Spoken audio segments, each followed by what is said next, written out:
Oxidation reduction कल हमने बात करनी शुरू की थी। कुछ लोगों को थोड़ी सी बात समझ में नहीं आई कि हमने कॉपर सल्फेट और आयरन वाला रिएक्शन जो किया उसमें किस तरह से ऑक्सीडेशन रिडक्शन होता है। मैं आज आपको फिर से समझाऊंगा।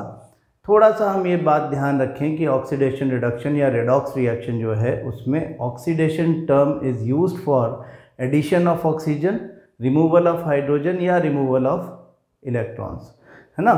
तो हम कह रहे हैं कि ऑक्सीजन का एडिशन या हाइड्रोजन का रिमूवल एक ही बात है, दोनों को ऑक्सीडेशन कहते हैं। इसमें ऐड कर दिया इलेक्ट्रॉन का रिमूवल भी। तो ये बात जिन लोगों को समझ में नहीं आई है, शायद उनका 9th क्लास का ये कंसेप्ट क्लियर नहीं है कि मेटल्स जो होते हैं, मेटल के एटम्स में फ्री इलेक्ट्रॉन्स होते हैं।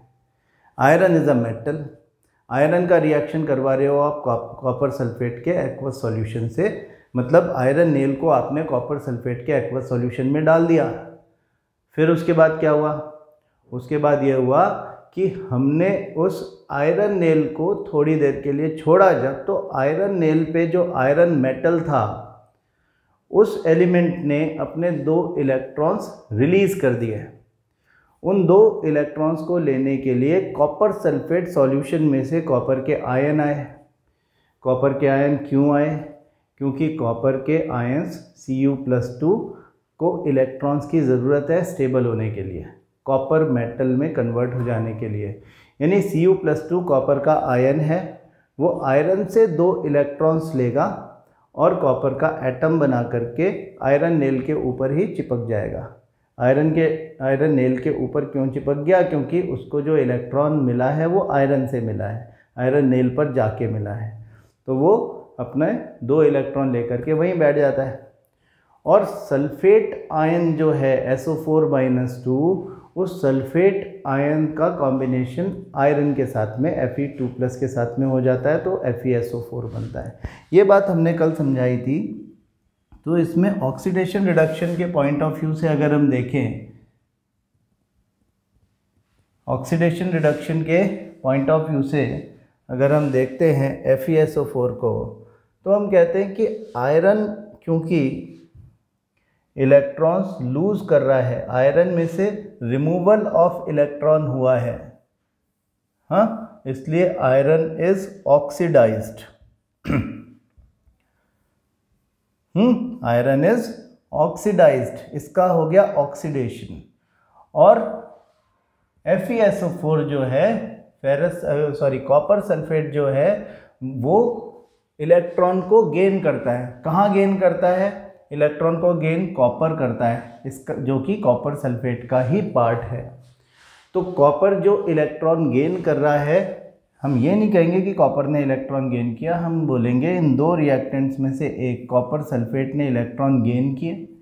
इलेक्ट्रॉन गेन करने की वजह से इसका रिडक्शन हो गया। हाँ, यहाँ पे इलेक्ट्रॉन रिमूव होने से इसका ऑक्सीडेशन हो गया, इलेक्ट्रॉन गेन करने से कॉपर सल्फेट का रिडक्शन हो गया। तो कॉपर सल्फेट इज रिड्यूस्ड। हाँ, हमसे पूछा जाएगा कि द सब्सटेंस ऑक्सीडाइज्ड, हम बोलेंगे iron. The substance reduced, copper sulphate. Oxidising agent, oxidation किसने करवाया? जिसका ऑक्सीडेशन हुआ है इसका किसने करवाया होगा? इसने करवाया होगा। 2 रिएक्टेंट्स हैं, 2 में से एक ऑक्सीडाइज होगा, दूसरा रिड्यूस होगा। एक ऑक्सीडाइजिंग एजेंट होगा, दूसरा रिड्यूसिंग एजेंट होगा। और अच्छे से समझ लो इस बात को, जिसका रिडक्शन हुआ है उसका ही वो ही ऑक्सीडाइजिंग एजेंट है, जिसका ऑक्सीडेशन हुआ है वो ही रिड्यूसिंग एजेंट है। अब ये बात तो हम पहले ही कह चुके कि सारे मेटल्स हमेशा हमेशा रिड्यूसिंग एजेंट ही होते हैं, और किसी केमिकल रिएक्शन में अगर कोई अकेला मेटल आता है तो वो हमेशा ऑक्सीडाइज ही होगा। याद रखना, मेटल्स की टेंडेंसी होती है इलेक्ट्रॉन लूज़ करने की, और इलेक्ट्रॉन जो लूज़ करता है वो ऑक्सीडाइज हो जाता है। तो इलेक्ट्रॉन लूज़ करने वाला ऑक्सीडाइज हो जाता है तो वो रिड्यूसिंग एजेंट होगा। तो मेटल हमेशा रिड्यूसिंग एजेंट ही होते हैं। हमारी रिएक्शंस में मेटल्स, हाइड्रोजन एंड कार्बन, ये 3 चीज़ें याद रखना रिड्यूसिंग एजेंट होंगी हमेशा, कोई कन्फ्यूज़न इसमें होना नहीं चाहिए। और ऐसा रिएक्शन जिसमें आपको रिड्यूसिंग एजेंट ढूंढना हो, इसी में आपको रिड्यूसिंग एजेंट ढूंढना हो, आपने बता दिया आयरन। तो दूसरा वाला ऑक्सीडाइजिंग एजेंट है। ऑक्सीडाइजिंग एजेंट जितने भी electronegative, fluorine, chlorine, bromine, iodine, oxygen, nitrogen, ये सब, हाँ, नॉन मेटल्स में कार्बन और हाइड्रोजन को छोड़ करके बाकी सब इलेक्ट्रोनेगेटिव नॉन मेटल्स हैं। ये नॉन मेटल्स सारे के सारे हमेशा ऑक्सीडाइजिंग एजेंट होंगे, यानी ये दूसरों का इलेक्ट्रॉन ले रहे होंगे या दूसरों से हाइड्रोजन ले करके खुद में जोड़ रहे होंगे, और या फिर इनका खुद का जो ऑक्सीजन है वो रिड्यूस हो रहा होगा। अगर एक्चुअली ये तो हमने एलिमेंट के नाम बताए, तो एलिमेंट्स में ऑक्सीजन हमेशा ऑक्सीडाइजिंग एजेंट होता है। कोई इस तरह का नॉन मेटल हाइड्रोजन कार्बन को छोड़ करके, उसके अलावा कोई भी ऐसा सब्सटेंस जो अपने साथ में ऑक्सीजन लेके आया है, हम उसको ऑक्सीजन कैरियर बोलते हैं, वो हमेशा ऑक्सीडाइजिंग एजेंट की तरह से काम करेगा। जैसे कि हम एक एग्जाम्पल देखते हैं, ये आपकी बुक का एग्जाम्पल है ऑक्सीडेशन रिडक्शन, और ये वाला क्वेश्चन सबसे ज़्यादा पूछा जाता है ऑक्सीडेशन रिडक्शन में हमसे, हाँ, कि एक चाइना डिश में हमने कॉपर पाउडर लिया, उसको हीट किया, वो एटमॉस्फेरिक ऑक्सीजन के साथ में रिएक्शन करेगा। तो एटमॉस्फेयर में जो ऑक्सीजन है वो ऑक्सीडाइजिंग एजेंट का काम कर रही है, और Cu+O2 एक ब्लैक कलर का सब्सटेंस बनेगा CuO। इसमें से क्वेश्चन क्या बनता है ये तो मैं आपको बाद में बताता हूँ, पहले हम इससे एसोसिएटेड एक वीडियो देखते हैं। ये वाला रिएक्शन हम वीडियो में देखते हैं। ये वीडियो NCERT का ही है।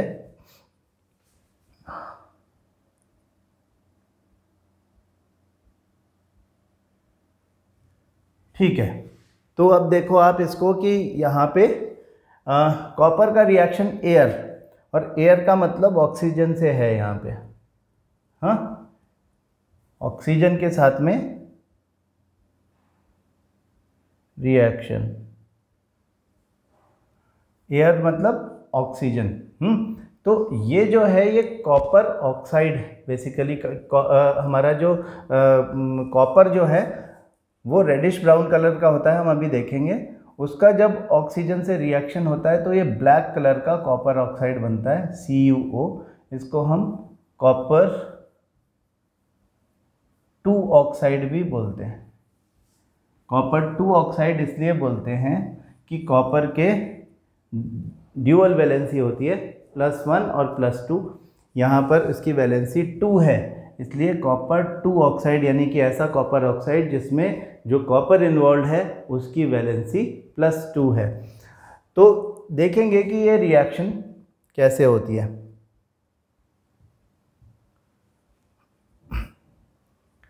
इसमें हमने कॉपर पाउडर लेना है, ग्लास रॉड स्टीयरिंग के लिए, चाइना डिश जैसा कि हमने अभी देखा था यहाँ पे 1-2 दिन पहले, ट्राइपॉड स्टैंड जिस पे रखना है इसको, वायर गेज है जिससे डायरेक्ट हीट ना हो उसको। तो इस तरह का एक सेटअप बना दिया। बंसन बर्नर जो हम रोज़ यूज़ कर रहे हैं अपने यहाँ, वही बंसन बर्नर ये यूज़ कर रहे हैं। हाँ, कॉपर का पाउडर रेडिश ब्राउन कलर का पाउडर होता है। देखें ये कॉपर का पाउडर है, हाँ, ये कॉपर पाउडर है। Copper powder reddish brown colour का होता है ना। हम इसको कई बार यूज़ करते हैं इस टर्म को, रेडिश ब्राउन। रेडिश ब्राउन का एक्चुअल मतलब समझ लो इसे देख के। हाँ, रेडिश ब्राउन कलर हमने Fe2O3 में भी यूज़ किया था, लेकिन हमने कहा था कि इसे केवल ब्राउन भी लिखा जाता है। कॉपर जब भी आएगा वो रेडिश ब्राउन ही लिखा जाएगा ज़्यादातर, लेकिन कभी कभी इसे भी ब्राउन लिखते हैं। तो आप कभी कंफ्यूज ना हो, इसलिए हम इतनी बात कर रहे हैं। अब ये रेडिश ब्राउन कलर का जो पाउडर है ये क्या करेगा, इसको हम चाइना डिश में डाल देंगे और इसको हीट करेंगे। तो उस हीट के इन्फ्लुएंस में ऑक्सीजन के साथ में इसकी रिएक्शन होगी, जिसको हम ऑक्सीडेशन ऑफ कॉपर बोल सकते हैं। हाँ, जिससे कॉपर ऑक्साइड बना।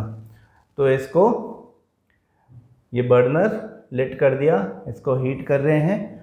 अब देखो क्या होता है, ग्लास रॉड से इसको स्टिर करेंगे जिससे कि proper exposure of copper powder to oxygen और प्रॉपर सप्लाई ऑफ हीट हो इसके हर पार्ट पे। तो थोड़ी देर तक ये करते रहेंगे तो उसके बाद हमें दिखाई देगा कि एक ब्लैक कलर का सब्सटेंस बन जाता है। इसमें ये ब्लैक कलर का जो सब्सटेंस है ये कॉपर ऑक्साइड है, this is CuO, copper oxide. So the chemical reaction is, जैसा हमने अभी लिखा था कि copper reacts with oxygen to give CuO। Important बात है कि ये चेंज इन कलर का एग्जाम्पल है। Copper was reddish brown and copper oxide या copper 2 oxide is black in colour. ये बात याद रखेंगे। देखते हैं कि जब हम अपनी बुक में देखते हैं इस चीज़ को, तो हमें ये बात पता चलती है कि इस रिएक्शन में copper plus O2 upon heat give CuO। ये वाला रिएक्शन हमने अभी अभी देखा था, ये वाला, दिस, ठीक है। अब इस कॉपर ऑक्साइड पर अगर हाइड्रोजन गैस पास करें, हाँ, कैसे लिखते हैं अपन इसको,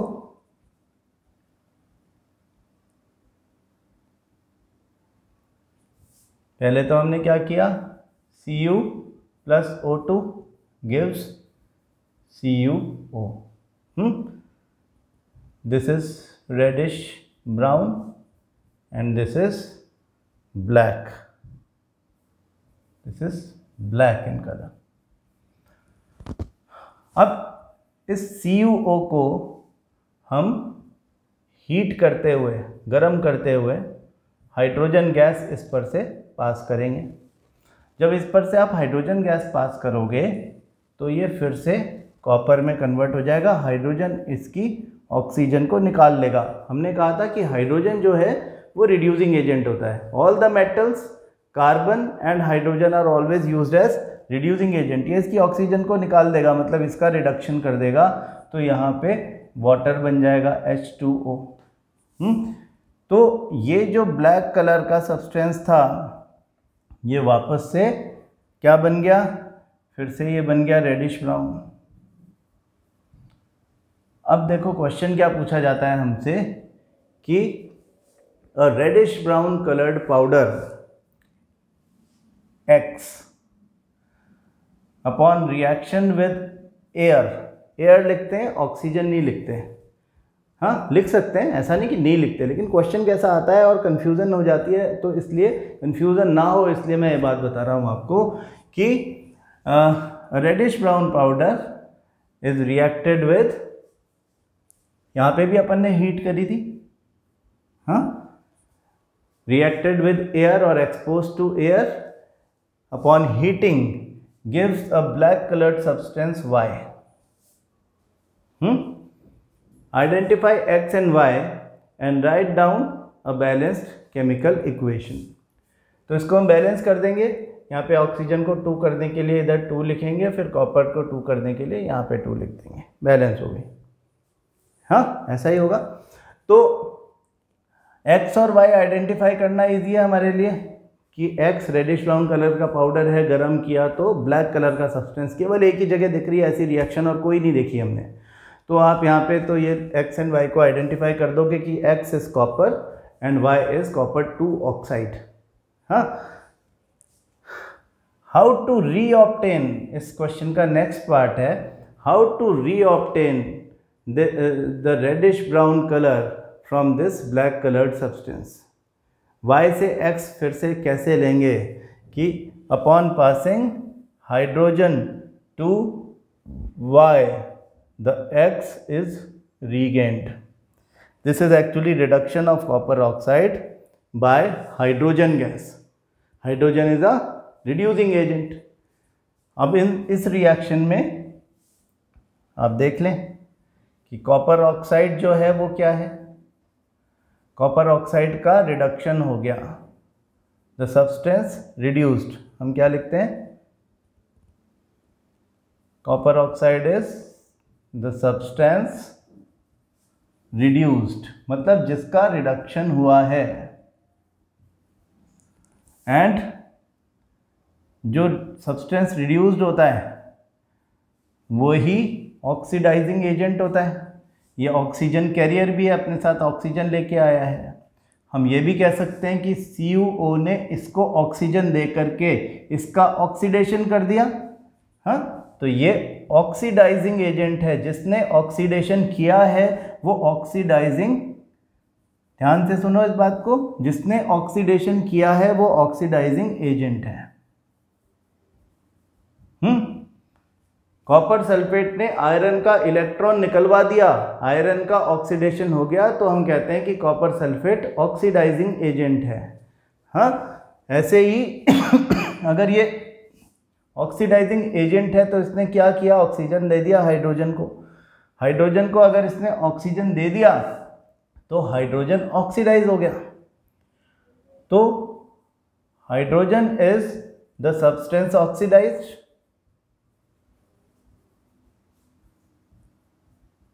oxidised, and hydrogen is the reducing agent। क्यों कह रहे हो उसको reducing agent?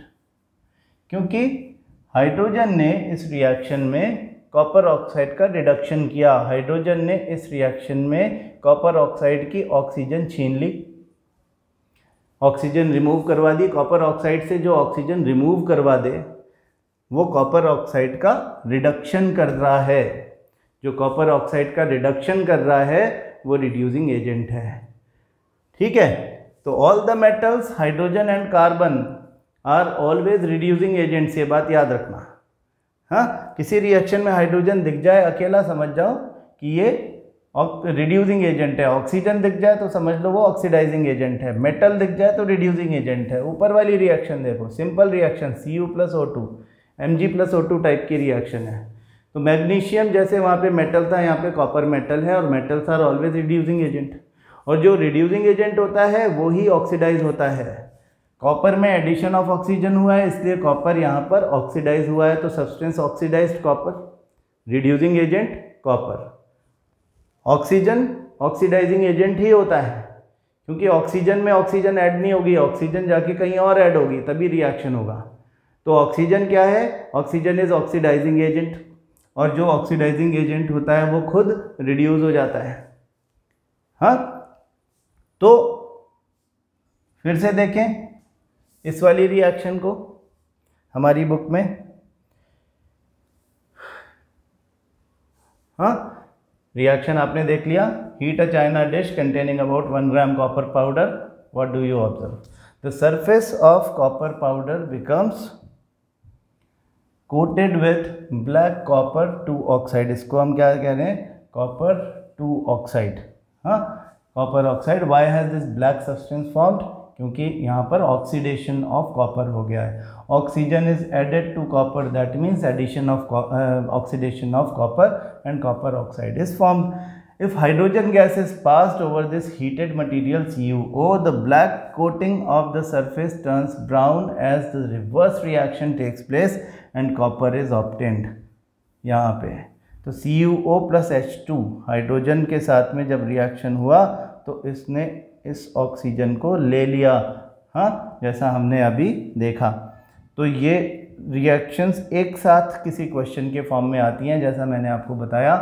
If a substance gains oxygen during a reaction, it is said to be oxidized. If a substance loses oxygen during a reaction, it is said to be reduced. So oxidation, addition of oxygen, या removal of hydrogen, या removal of electron. During this reaction, the copper 2 oxide is losing oxygen. इस reaction में copper 2 oxide जो है वो अपनी oxygen loose कर रहा है और हाइड्रोजन को दे दे रहा है, तो ये रिड्यूस हो रहा है। जिसकी ऑक्सीजन निकल रही है वो रिड्यूस हो रहा है। The hydrogen is gaining oxygen as and being oxidised. In other words, one reactant gets oxidised while the other gets reduced during a reaction. Such a reaction are called oxidation reduction reactions or redox reaction। हाँ, copper oxide का reduction हो गया क्योंकि copper oxide से oxygen reduce हो गई, निकल गई। हाइड्रोजन में ऑक्सीजन ऐड हो गई है, इसलिए हम कहते हैं उसका ऑक्सीडेशन हो गया। ये बस समझने की बातें हैं ऑक्सीडेशन रिडक्शन में। हाँ, जितने भी एग्जाम्पल आपकी बुक में हैं वो एग्जाम्पल आपको ज़रूर देख लेने चाहिए। Some other examples of redox reaction are zinc oxide plus carbon, zinc plus carbon monoxide.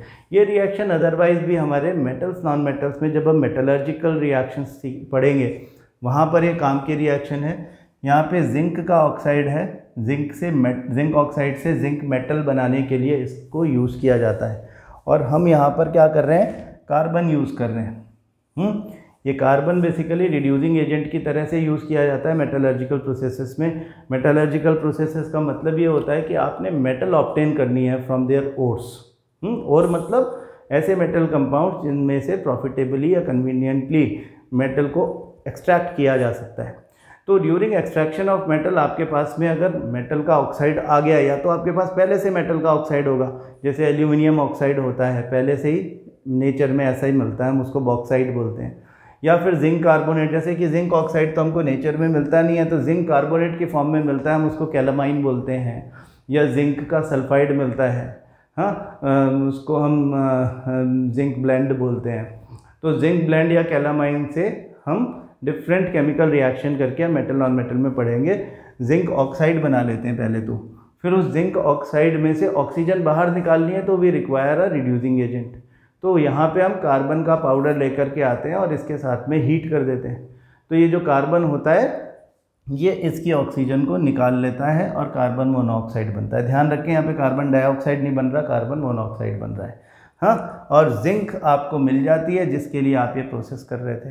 अब ऑक्सीडेशन रिडक्शन के पॉइंट ऑफ व्यू से अगर देखें तो ऑक्सीडेशन रिडक्शन में यहाँ पर क्या हुआ, जिंक ऑक्साइड क्या है, जिंक ऑक्साइड एक ऑक्सीजन कैरियर है। जो ऑक्सीजन कैरियर होता है वो ऑक्सीडाइजिंग एजेंट होता है और खुद रिड्यूस होता है। तो zinc oxide would be the substance reduced and oxidising agent. हाँ, ऑक्सीडाइजिंग एजेंट कौन, जो खुद रिड्यूस होता है, जो कि सब्सटेंस रिड्यूस्ड है, जो खुद रिड्यूस हुआ है। रिड्यूस कौन हो रहा है, जिसका ऑक्सीजन निकल रहा है। ऑक्सीजन किसका निकल रहा है, जिसके पास ऑक्सीजन है। तो यहाँ पे ऑक्सीजन जिंक के पास है, जिंक ऑक्साइड के पास है। तो ये zinc oxide is oxidising agent and the substance reduced. Carbon on the contrary is reducing agent. Carbon reducing agent ही होता है हमेशा, ये बात हम पहले ही बोल चुके हैं। Carbon, hydrogen and all the metals they are always reducing agent. तो कार्बन जो है वो रिड्यूसिंग एजेंट भी है इन दिस रिएक्शन, और द सब्सटेंस ऑक्सीडाइज्ड भी है, क्योंकि कार्बन में ऑक्सीजन ऐड हुई है। तो the substance oxidised, the substance in which oxygen is added is carbon. दूसरा रिएक्शन देखो, बहुत एग्जाम में पूछा जाता है, MnO2 प्लस HCl। हाँ, मैग्नीज ऑक्साइड और हाइड्रोक्लोरिक एसिड की रिएक्शन हो रही है, MnCl2 H2O Cl2। Acid basis में ये रिएक्शन में एक बार फिर से आपको याद दिलाऊंगा, लेकिन आप ये बात ध्यान रखें कि ये थोड़ी सी डिफरेंट टाइप की रिएक्शन है। हम नॉर्मली ये देखते हैं कि एसिड्स जो हैं वो मेटल ऑक्साइड्स के साथ में रिएक्शन करते हैं। हाँ, और क्योंकि मेटल ऑक्साइड जो होते हैं they are basic in nature, और क्योंकि वो बेसिक इन नेचर होते हैं तो एसिड बेस की रिएक्शन में सॉल्ट एंड वाटर बनता है। लेकिन यहाँ पर सॉल्ट वाटर के साथ में क्लोरीन गैस भी बनती है, इसलिए इसको थोड़ा डिफरेंटली देखें। लेकिन आपको तो ऑक्सीडेशन एंड रिडक्शन के पॉइंट ऑफ व्यू से अगर देखना है तो आपको सिर्फ यही बताना है कि कौन सा सब्सटेंस ऑक्सीडाइज्ड है और कौन सा सब्सटेंस रिड्यूस्ड है, कौन ऑक्सीडाइजिंग एजेंट है, कौन रिड्यूसिंग एजेंट है। तो जो ऑक्सीजन कैरी कर रहा है MnO2, हाँ, मैग्नीशियम ऑक्साइड, वो क्या है, वो सब्सटेंस रिड्यूस्ड है, क्योंकि उसके पास ऑक्सीजन है, ऑक्सीजन उसी की निकलनी है। तो सब्सटेंस रिड्यूस्ड, जिसका रिडक्शन हुआ है, ऑक्सीजन बाहर निकली है, और ये ऑक्सीजन कैरियर भी है, दूसरे का ऑक्सीडेशन करेगा तो ये ऑक्सीडाइजिंग एजेंट भी है, oxidising agent. Similarly HCl in this case, यहाँ पर HCl हाइड्रोजन कैरियर है, हाँ, वो कहीं पे जा कर के अभी क्या हो रहा है कि ये हाइड्रोजन को किसी में जा कर के ऐड कर सकता है, हाँ, या ये अपना क्लोरीन का नेगेटिव सब्सटेंस को ऐड कर सकता है, ऑक्सीजन इसमें ऐड होगी और इससे कुछ नए सब्सटेंस बन जाएंगे। तो जिसमें ऑक्सीजन ऐड होती है उसका खुद का ऑक्सीडेशन होता है, तो HCl इज सब्सटेंस ऑक्सीडाइज्ड, हाँ, ऑक्सीडेशन इसका हुआ, और जिसका ऑक्सीडेशन होता है वो ही रिड्यूसिंग एजेंट होता है। तो यहाँ पे ये रिड्यूसिंग एजेंट है, हाँ। तो ये रिड्यूसिंग एजेंट कैसा रिड्यूसिंग एजेंट है? ना तो ये मेटल है, ना तो ये हाइड्रोजन है, ना तो ये कार्बन है, लेकिन ये एक ऐसा सब्सटेंस है जो अपने साथ में हाइड्रोजन कैरी कर रहा है। जैसे ऑक्सीजन कैरी करने वाला, हाँ, ऑक्सीजन का एडिशन याद रख लें, ऑक्सीजन का एडिशन ऑक्सीडेशन है, तो हाइड्रोजन का एडिशन रिडक्शन है। तो जो अपने साथ हाइड्रोजन कैरी कर रहा हो वो रिड्यूसिंग एजेंट होगा, हाँ। जो हाइड्रोजन किसी में ऐड करवा दे, जो ऑक्सीजन ऐड करवा दे वो ऑक्सीडाइजिंग एजेंट, जो हाइड्रोजन ऐड करवा दे वो रिड्यूसिंग एजेंट। इतनी सी बात समझ लो। तो और भी एग्जांपल्स हम देख सकते हैं। एक और बड़ा इम्पॉर्टेंट रिएक्शन है जो कई बार पूछ लिया जाता है, एल्यूमिनियम ऑक्साइड है Al2O3, इसका रिएक्शन आयरन के साथ, इस रिएक्शन को हम थर्मेट रिएक्शन बोलते हैं। थर्मेट रिएक्शन बड़ी काम की रिएक्शन है, इसके बारे में ध्यान से सुनो। मेटल नॉन मेटल में थोड़ा सा फिर से जिक्र करेंगे इसके बारे में, लेकिन आप ये बात ध्यान रखो कि ऑक्सीडेशन रिडक्शन के पॉइंट ऑफ व्यू से इसमें क्या हो रहा है और अदरवाइज इस रिएक्शन का यूज़ क्या है। आयरन अकेला है तो क्या होगा? रिड्यूसिंग एजेंट होगा। अकेला मेटल रिड्यूसिंग एजेंट होता है। This is the substance carrying oxygen, ये हमेशा ऑक्सीडाइजिंग एजेंट होगा। जो ऑक्सीडाइजिंग एजेंट होगा उसका रिडक्शन होगा, तो सब्सटेंस रिड्यूस्ड यहाँ पे एल्यूमिनियम ऑक्साइड होगा, और सब्सटेंस ऑक्सीडाइज वो होता है जो खुद रिड्यूसिंग एजेंट होता है, मतलब ये Fe2O3, iron is oxidised into Fe2O3 और aluminium oxide is reduced to aluminium. हालांकि ये रिएक्शन एक सिंपल रिएक्शन है नहीं, मतलब बड़े काम की रिएक्शन है। इसको हम थर्मेट वेल्डिंग बोलते हैं, हाँ। जो आयरन के रॉड्स में क्रैक आ जाते हैं, खास करके रेलवे ट्रैक्स जो होते हैं उनमें कभी कभी क्रैक आ जाता है, और उस क्रैक को फिल करना है, या किसी भी आयरन शीट में क्रैक आ गया उस क्रैक को फिल करना है, उसमें ये रिएक्शन यूज़ होती है। This is extremely exothermic reaction, हाँ, हाईली एक्सोथर्मिक रिएक्शन ये है। और इस रिएक्शन में इतनी हीट निकलती है, मैंने इसको उल्टा लिख दिया, ये रिएक्शन तो पॉसिबल ही नहीं है जो मैंने लिखा है ना, इसका उल्टा लिख दिया मैंने। यानी जो चीज़ें वहाँ लिखी हुई हैं उसको इधर कर लें, जो चीज़ें यहाँ लिखी हैं उसको इधर कर लें। एल्यूमिनियम ऑक्साइड और आयरन नहीं है, हमको आयरन चाहिए मोल्टन फॉर्म में, इसलिए हम ये रिएक्शन कर रहे हैं। तो दोबारा से इसको लिख लो। यहाँ पे हमारे पास में है फेरिक ऑक्साइड Fe2O3, और उसका रिएक्शन हम एल्यूमिनियम से कर रहे हैं, है ना। देखो हम कह रहे थे लिमिटेशंस ऑफ केमिकल इक्वेशन, अगर मैं गलत भी लिख रहा था तो आपको ठीक लग रहा था, क्योंकि यहाँ पर एल्यूमिनियम ज़्यादा रिएक्टिव है, आयरन कम रिएक्टिव है, ये रिएक्शन पॉसिबल है। जो मैंने पहले इक्वेशन लिखी थी वो तो पॉसिबल ही नहीं है, मतलब iron can not remove aluminium from aluminium oxide, तो हमने वहाँ पे गलती की। Fe2O3 plus aluminium, aluminium is more reactive, iron को बाहर निकाल लेगा, Al2O3 प्लस आयरन। हम कह रहे थे एक्सट्रीमली एक्सोथर्मिक रिएक्शन, हीट बहुत सारी रिलीज हो रही है, इतनी हीट रिलीज हो रही है कि ये आयरन जो है ये लिक्विड फॉर्म में मिलता है, ये बात याद रख लो। आयरन पिघल जाए, आयरन का melting point approximately 1500 degree Celsius है, यानी इतनी हीट बन जाती है कि वहाँ पे टेम्परेचर हो जाता है अप्रॉक्सीमेटली 1500 डिग्री सेल्सियस, और उस टेम्परेचर पर, इतने हाई टेम्परेचर पर आयरन क्योंकि मोल्टन फॉर्म में मिल रहा है हमको, पिघला हुआ मिल रहा है, इसलिए ये जो हम कह रहे हैं ना कि कोई क्रैक है किसी आयरन रॉड में या आयरन स्लैब में, तो ये पिघला हुआ आयरन वहाँ पर जा कर के फिल हो जाता है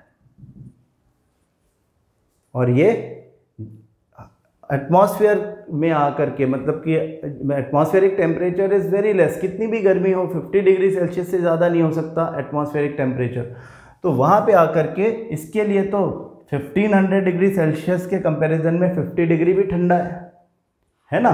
तो ये लिक्विड एकदम से हार्ड हो जाता है। हाँ, जो लिक्विड आयरन है, ये बात बहुत याद रखने की है कि लिक्विड आयरन, पिघला हुआ iron, molten iron, liquid form में है मतलब कैसा है, मोल्टन, पिघला हुआ। ये मोल्टन आयरन जो है ये हार्ड हो जाता है जैसे वो एटमॉस्फेयर की कांटेक्ट में आता है, और ये हार्डन्ड आयरन इसको जोड़ देता है। तो ये इसको बोलते हैं थर्मिट रिएक्शन या थर्मिट वेल्डिंग। और यहाँ पे ऑक्सीडेशन रिडक्शन के पॉइंट ऑफ व्यू से हमसे पूछा जाता है, तो हम कहते हैं कि जी यहाँ पे Fe2O3 जो है वो क्या है, ऑक्सीडाइजिंग एजेंट। क्यों बोला हमने ऐसा इसको, क्योंकि ये ऑक्सीजन कैरियर है, अपने साथ ऑक्सीजन लाया है। Aluminium is the metal is always reducing agent. अकेला मेटल जब भी आएगा रिड्यूसिंग एजेंट होगा, याद रख लो। हाँ, ऐसी बातें बुक में नहीं लिखी हुई हैं, आप याद रख लो, आपको भी प्रैक्टिस करने के बाद में समझ में आ जाएगा कि ऐसा ही होता है। मैं आज बता रहा हूँ, तो आप इसी चीज़ को नोट डाउन करके रख लोगे तो आपके काम आएगी। जो ऑक्सीडाइजिंग एजेंट है उसी का रिडक्शन होता है, इसलिए Fe2O3 जो है दैट इज सब्सटेंस रिड्यूस्ड, और aluminium is the substance oxidised,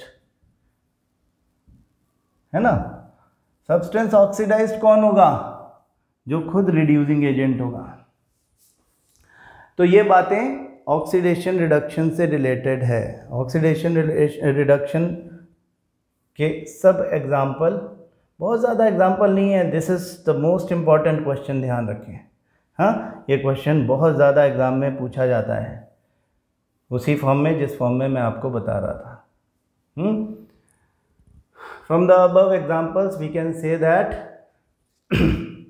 if a substance gains oxygen or loses hydrogen during a reaction, it is oxidized. If a substance loses oxygen or gains hydrogen during a reaction, it is reduced. ये बात हमको पता चल गई है। अब आप देखो, where a magnesium ribbon burns with a dazzling white flame in air or oxygen changes into a white substance, magnesium oxide. Is magnesium being oxidized or reduced in this reaction? Obviously magnesium is a metal, metal is reducing agent, reducing agent is always oxidized itself. So magnesium is oxidized, oxygen is reduced. हाँ, तो अब इसके बाद केवल एक last part बचा है, corrosion and rancidity, उसके बाद ये चैप्टर ख़त्म हो जाएगा। हाँ, इस चैप्टर को हम कल ख़त्म करेंगे। आज आप ऑक्सीडेशन रिडक्शन के ही डिफरेंट एग्जांपल्स देखो, ऑक्सीडेशन रिडक्शन को ठीक से समझो। कोई बात आपको समझ में नहीं आई तो वो बात पूछ लो, लेकिन इसको जल्दी से कर लो, इसको अच्छे से। अब तक हमने जितना पढ़ा है उतना सारा आप ठीक से रिवाइज कर दो। अब आपको पता होना चाहिए कि केमिकल रिएक्शन की डेफिनेशन क्या है, उसके कैरेक्टरिस्टिक्स क्या हैं, प्रेसिपिटेट किसे कहते हैं, केमिकल इक्वेशन की डेफिनेशन क्या है, केमिकल इक्वेशन को बैलेंस कैसे करते हैं, केमिकल इक्वेशन के टाइप्स क्या क्या हैं, हाँ, केमिकल इक्वेशन के लिमिटेशंस क्या क्या हैं। फिर टाइप्स ऑफ केमिकल रिएक्शन, पहले तो 4 टाइप की केमिकल रिएक्शंस की बात करो, और सारे केमिकल रिएक्शंस जो हमने उनसे रिलेटेड किए हैं, जो उनके एग्जांपल थे, उनको विद ऑब्जर्वेशंस याद करो।